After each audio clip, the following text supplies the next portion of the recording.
आज मैं आपको इस वीडियो में हरियाणा बोर्ड ने जो क्लास 10th के लिए हिंदी सब्जेक्ट के प्रैक्टिस पेपर जारी किए हैं, जो कि दो प्रैक्टिस पेपर हैं, कोड ए और कोड बी। इस वीडियो में मैं आपको कोड ए का पूरा पेपर सोल्व करवाऊंगा। वीडियो अच्छी लगे तो लाइक करें, चैनल को सब्सक्राइब करके ऑल के बटन के ऊपर क्लिक कर लें ताकि जब कोड बी की वीडियो अपलोड हो तो उसका नोटिफिकेशन आपको मिल जाए। ये है वो क्वेश्चन पेपर जिसका सॉल्यूशन मैंने नोटबुक में तैयार किया हुआ है। क्वेश्चन पेपर देख लीजिए पहले आप एक बार। जैसा कि आप देख सकते हैं, कोड ए है।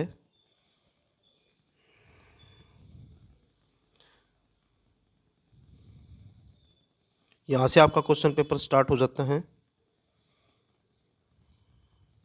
इसी क्वेश्चन पेपर का पूरा सॉल्यूशन मैंने नोटबुक पे तैयार कर रखा है। वो मैं आपको क्वेश्चन पेपर पूरा दिखाने के बाद दिखाऊंगा।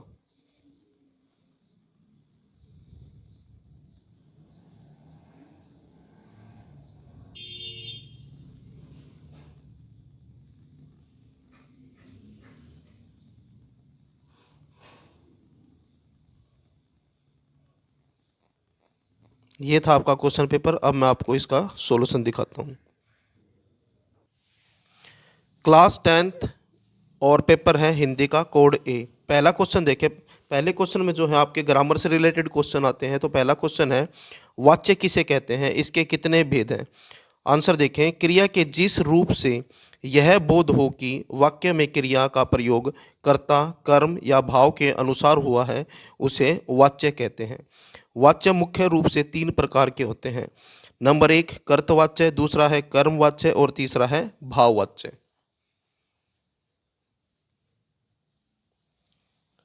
कै का ही दूसरा पार्ट है, यानी कि दूसरा क्वेश्चन है कै में ही। बंदर शब्द के दो पर्यायवाची शब्द लिखो।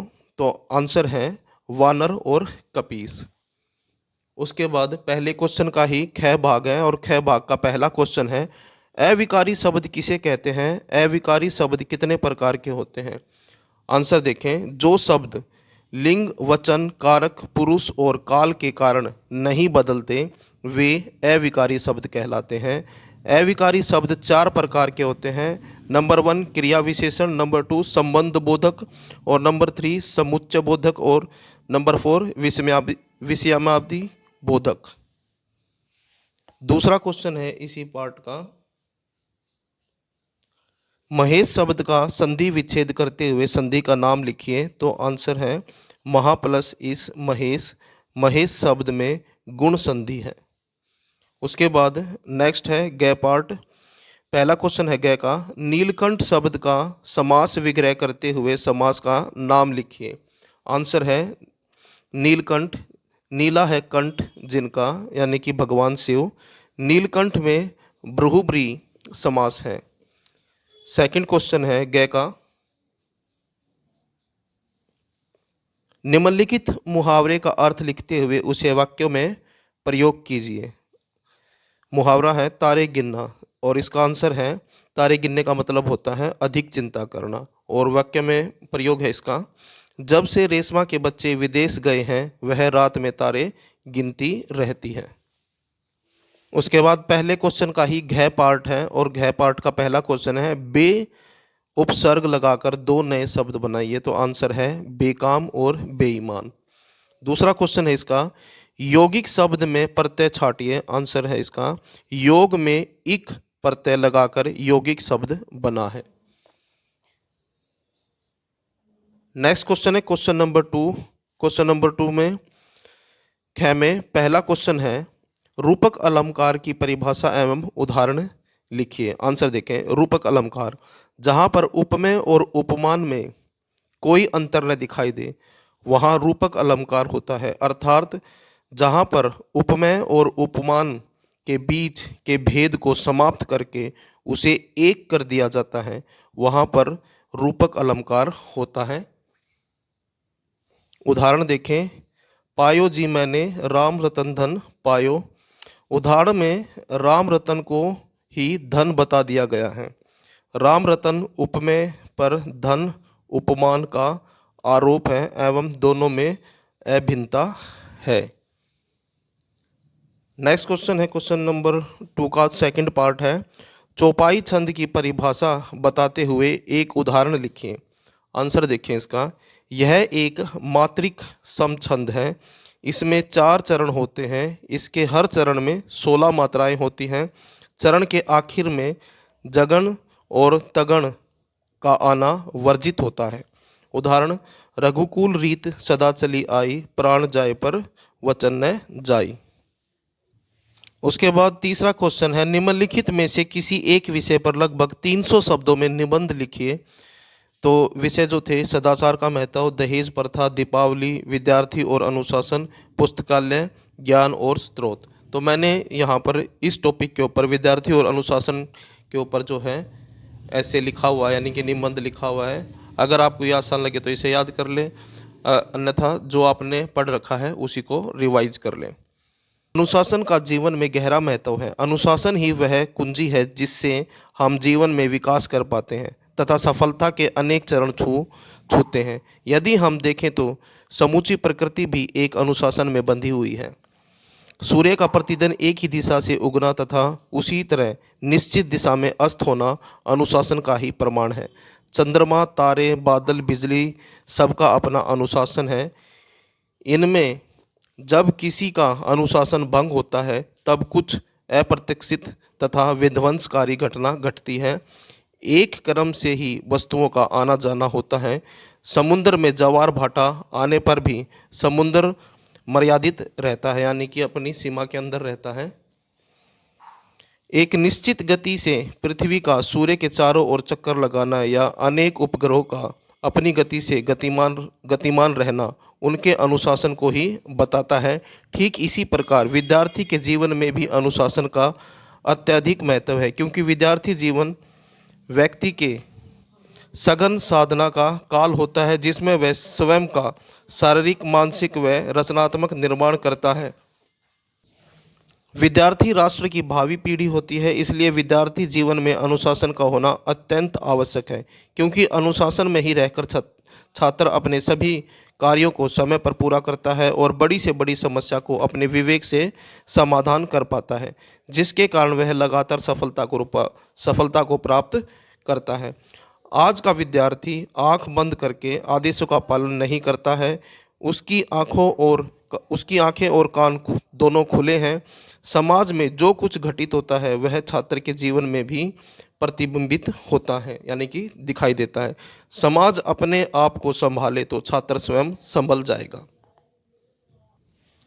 अनुशासन का शाब्दिक अर्थ ही अनु प्लस शासन है। अनु का अर्थ है अनुरूप या अनुसार तथा शासन का अर्थ है शासित होना या परिचालित होना।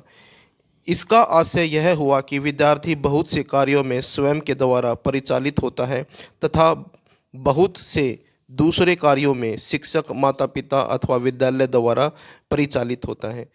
चूँकि विद्यालय में शिक्षा ग्रहण करने की अवस्था में बालक का निर्माण सीखने की प्रक्रिया में होता है, इसलिए इस अवस्था में जो वह सीखता है वे उनके जीवन के स्थायी मूल्य बन जाते हैं। संसार में अनेक महापुरुषों ने अनुशासित हो रहकर ही समूचे विश्व का मार्गदर्शन किया है। उसके बाद है क्वेश्चन नंबर 4, दैनिक पत्र के संपादक के नाम पत्र लिखो जिसमें अपने नगर की दुर्दशा पर चिंता व्यक्त की गई हो। अथवा चॉइस है आपके पास, अगर आपको ये आसान लगे तो ये लिख सकते हैं पेपर में, और ये आसान लगे तो ये लिख सकते हैं। दूसरा है, मित्र की माता की आकस्मिक मृत्यु पर संवेदना प्रकट करते हुए पत्र लिखिए। तो मैंने इसमें जो है ऊपर वाली ये वाली लिखी है, अगर आपको ये आसान लगे तो इसे याद कर लीजिए। सेवा में संपादक महोदय, दैनिक जागरण, करनाल 75। विषय जो है नगर की दुर्दशा पर पत्र महोदय। निवेदन पूर्वक अवगत कराना है कि मैं आपके प्रतिष्ठित समाचार पत्र के माध्यम से मैं अपने नगर की दुर्दशा पर नगर निगम का ध्यान आकर्षित करना चाहता हूं। मैं यह पत्र इस आशा से लिख रहा हूं कि हमारे नगर के लोगों की ज़रूरतों के बारे में नगर निगम ध्यान रखेगी। हमने कई शिकायतें भेजी हैं, किंतु संबंधित अधिकारियों ने हमारी अपीलों पर कोई ध्यान नहीं दिया है। हमारे इलाके में सड़कों, नालों और कचरे की बड़ी समस्या है। सड़कों की हालत बहुत ख़राब है। सड़कें टूटी फूटी हैं। बरसात में इन सड़कों में पानी जमा हो जाता है। नालों की सफाई सही समय पर नहीं की जाती है, जो मुख्य कारण है पानी के जमा होने का, जिसके जिसके जिसके कारण दुर्घटनाएं होती हैं और बीमारियां फैलती हैं। इसके अतिरिक्त कचरे के निपटाने की उचित व्यवस्था भी नहीं है, जिसके कारण यहाँ वहाँ कचरे के ढेर दिखाई देखे जा सकते हैं। यह भी नगर में बीमारियां फैलने का कारण है। इन सभी समस्याओं के कारण नगरवासी काफ़ी परेशान होते हैं और चाहते हैं कि समस्याओं का जल्द से जल्द समाधान किया जाए। नेक्स्ट क्वेश्चन है क्वेश्चन नंबर 5, खंड ख। निम्नलिखित बहुविकल्पीय प्रश्नों के उचित विकल्प चुनकर उत्तर पुस्तिका में लिखिए। यहाँ पर ये एमसीक्यू वाले क्वेश्चन थे, मैंने इनका सीधा डायरेक्ट आंसर लिख दिया है। पहला क्वेश्चन है, तुलसीदास ने कौशिक शब्द किसके लिए प्रयुक्त किया है? आंसर है विश्वामित्र। दूसरा क्वेश्चन है, कवि देव का जन्म कब हुआ? 1673 ईस्वी में। नेक्स्ट क्वेश्चन है, फागुन में गाए जाने वाले गीत हैं तो होरी, कजरी और फाग। आंसर था इसका उपरोक्त सभी। मैंने तीनों ऑप्शन जो है उसके नाम लिख दिए। उसके बाद है, कंथा शब्द का प्रयोग कवि ने किसके लिए किया है? तो आंसर है इसका अंतर्मन के लिए। नेक्स्ट क्वेश्चन है, फसल में किसकी प्रधानता है? तो प्रकृति की। नेक्स्ट क्वेश्चन है, पुरइनी पात शब्द का अर्थ है? तो इसका आंसर है कमल का पत्ता। नेक्स्ट क्वेश्चन है, सरगम का अर्थ है सवर बोध। और नेक्स्ट क्वेश्चन है, चेहरे पर मत रीझना में क्या निहित है? तो इसका आंसर है नसीहत। नेक्स्ट क्वेश्चन है क्वेश्चन नंबर 6, दूसरे कवित्व के आधार पर स्पष्ट करें कि ऋतुराज वसंत के बाल रूप का वर्णन परंपरागत बसंत वर्णन से किस प्रकार भिन्न है? तो आंसर देखें, दूसरे कवियों द्वारा ऋतुराज वसंत को कामदेव मानने की परंपरा रही है, परंतु देवदत्त जी ने ऋतुराज वसंत को इस परंपरा से भिन्न एक बालक के रूप में चित्रित किया है। वसंत ऋतु को यौवन का ऋतु माना जाता है। कविगण इसके यौवन की मादकता और प्रखरता से भरपूर होने के कारण इसको मादक रूप में चित्रित करते हैं। नेक्स्ट क्वेश्चन है क्वेश्चन नंबर 7, निम्नलिखित काव्यांश के भाव एवं शिल्प सौंदर्य को स्पष्ट कीजिए। जो ये पैसेज था ये मैंने इसके शॉर्ट फॉर्म में लिख दिया है, क्वेश्चन में आप देख सकते हैं इसको पूरा। माँ ने कहा जैसे दिखाई मत देना, ये पैसेज का ही शॉर्ट फॉर्म में मैंने लिखा हुआ है। आंसर देखें, भाव, कवि ने अपनी लड़की को अपने व्यवहार के प्रति सजग रहने की शिक्षा दी है और उससे कहा है कि वह लड़की की तरह रहे पर लड़की की तरह कमज़ोर और असहाय न बने। काव्य सौंदर्य देखें, यह कविता एक माँ के संचित अनुभवों की पीड़ा की प्रामाणिक अभिव्यक्ति है। वह जीवन में भोगी गई पीड़ा के परिप्रेक्ष्य में अपनी बेटी को स्त्री के परंपरागत रूप से हटकर सीख दे रही है। नेक्स्ट क्वेश्चन है क्वेश्चन नंबर 8, गोपियों के अनुसार राजा का धर्म क्या होना चाहिए? आंसर देखें, गोपियों के अनुसार राजा का धर्म उसकी प्रजा की हर तरह से रक्षा करना होता है तथा नीति से राजधर्म का पालन करना होता है। एक राजा तभी अच्छा कहलाता है जब वह अनीति का साथ न देकर नीति का साथ दे। नेक्स्ट क्वेश्चन है क्वेश्चन नंबर 9, खंड ग आ गया है। अब निम्नलिखित बहुविकल्पीय प्रश्नों के विकल्प चुनकर उत्तर पुस्तिका में लिखिए। एमसीक्यू वाले क्वेश्चन है, मैंने यहाँ पर भी वही कर रखा है, सीधा डायरेक्ट आपको आंसर बताया है। ऑप्शन जो है आप क्वेश्चन पेपर में देख सकते हैं। देशभक्ति की भावना किस पर निर्भर करती है? तो आंसर है मन पर। नेक्स्ट क्वेश्चन है, बाल गोविंद भगत का व्यवसाय क्या था? तो आंसर है खेती बाड़ी। नेक्स्ट क्वेश्चन है, लेखक की दृष्टि में खीरा किस वर्ग का प्रतीक है? तो आंसर है मामूली लोगों के वर्ग का। नेक्स्ट क्वेश्चन है, फादर बुल्के की जन्मभूमि है? तो आंसर है बेल्जियम। नेक्स्ट क्वेश्चन है, 5 भाई बहनों में लेखिका किस नंबर पर आती है, यानी कि सबसे छोटी है। नेक्स्ट क्वेश्चन है, शहनाई में प्रयोग होने वाली रीड किससे बनाई जाती है, तो आंसर है नरकट से। नेक्स्ट क्वेश्चन है, संस्कृति परिणाम है सभ्यता। और नेक्स्ट क्वेश्चन है, प्रज्ञा से जुड़ा जीवधारी है मानव। नेक्स्ट क्वेश्चन है क्वेश्चन नंबर 10, निम्नलिखित गद्यांश को पढ़कर पूछे गए प्रश्नों के उत्तर लिखें। यहाँ पर आपको गद्यांश दिया गया था, मैंने शॉर्ट फॉर्म में यहाँ पर लिखा हुआ है।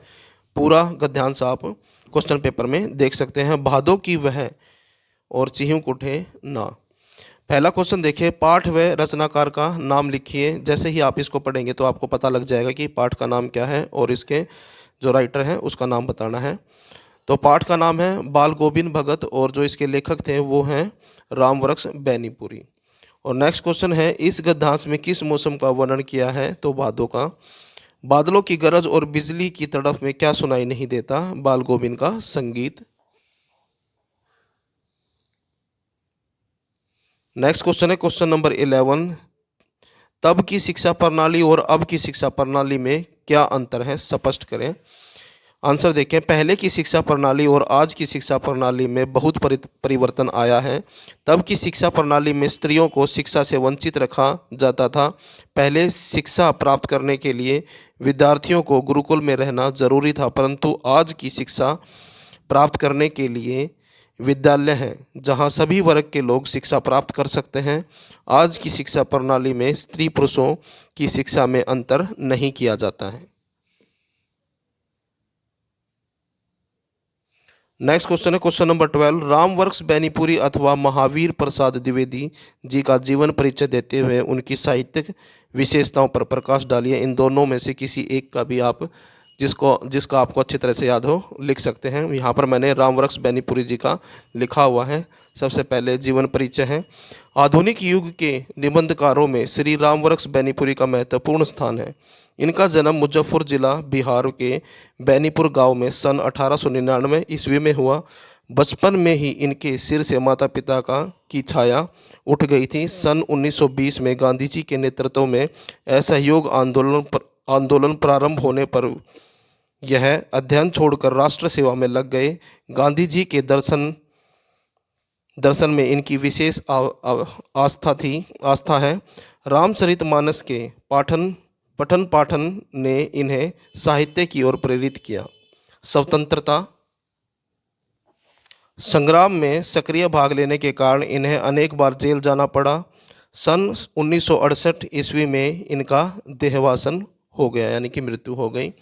इसके बाद है साहित्यिक विशेषताएं। बैनीपुरी जी का भाषा सरल एवं व्यवहारिक है।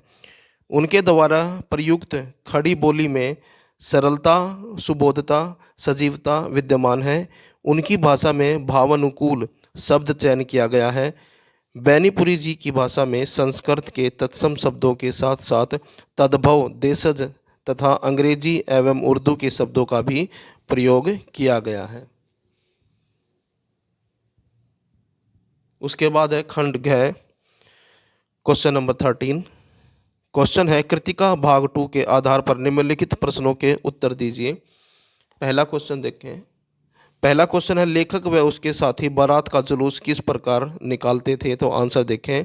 वह बच्चों के साथ मिलकर बारात का जुलूस निकालने का खेल भी खेलता था, जिसमें कनस्तर का तंबूरा बजता, आम के पौधे की शहनाई बजती, टूटी हुई चूहेदानी की पालकी सजाई जाती, समधी बनकर बकरे पर चढ़ जाते।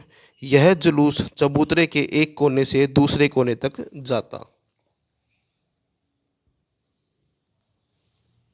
नेक्स्ट क्वेश्चन है, जॉर्ज पंचम की नाक पाठ में लेखक ने हिंदुस्तान की कैसी मानसिकता पर व्यंग्य किया है। आंसर देखें।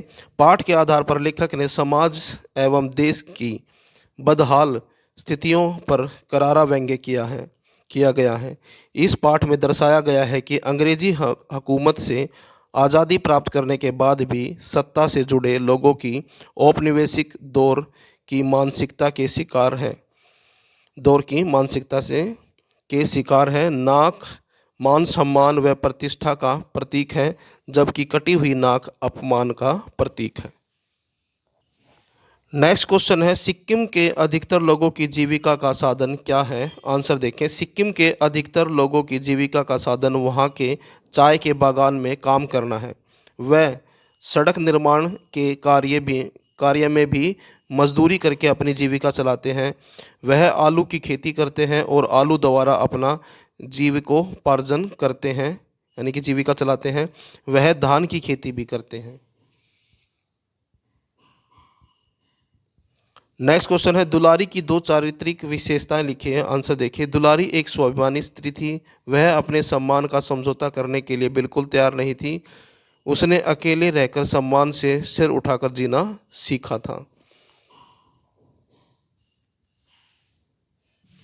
नेक्स्ट क्वेश्चन है, राजू किसके पत्र को पढ़ रहा था? आंसर देखिए। राजू अपने भाई निखिल के पत्र को पढ़ रहा था, जो जतिन के पिता ने उसे लिखा था।